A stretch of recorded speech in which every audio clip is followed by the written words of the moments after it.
Hello. Ngayon, bumalik pala tayo dito sa ininstalan dati natin ng solar. So, sabi ni sir, nakabili na daw siya ng bagong battery na LiPo4. So, kailangan natin balikan yung ininstall natin para palitan ng battery. At palitan na rin ng settings yung ating MPPT. Kasi dati, ang settings kasi niya naka-gel type. Kaya kailangan na natin siyang palitan. So yan yung mga manok ni sir. Hindi na kayo mapupuyat. Lalagyan na natin ilaw yung mga kulungan nyo. At ito na nga yung battery na binili ni sir sa Shopee na nagkakahalagang 8.9. So ito yung papalit natin dito sa ating gel types. Yan.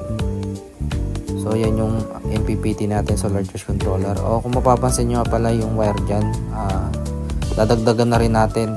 Then pagsasamahin na lang din natin para maiwasan din ng dalawa naman yung paglalagyan ng wire nya para iwas na rin na uminit dahil pagtirik ang araw.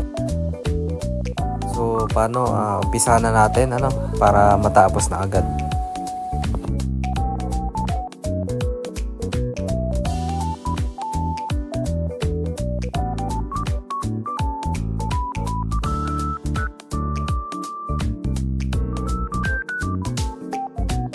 At kung mapapansin nyo dyan, nilagyan na rin natin ng terminal pin yung bawat wire para maganda yung pagkakapit nito dun sa ating paglalagyan.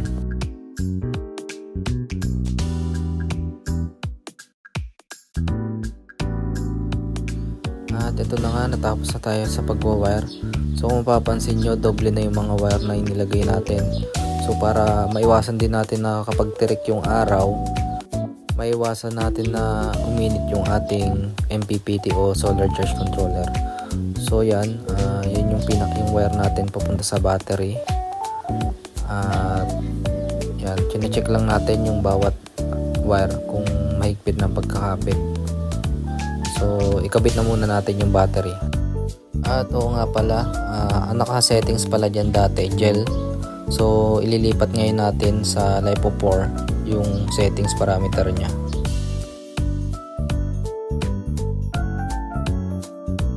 At ito na nga, natapos na natin yung pagkakabit ng ating 12 volts na LiPo4.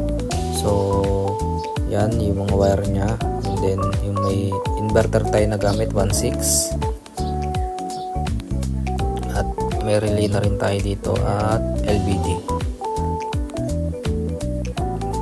Try naman natin baguhin tong settings ng ating POWMR.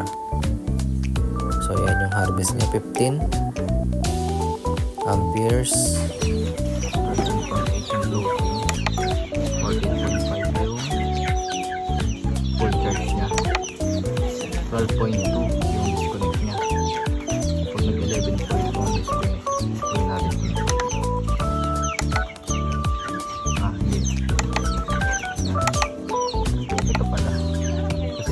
L04 ako. Hindi ito mababago. Dapat nakayos kayo. Justify. 13.6. L4 ka.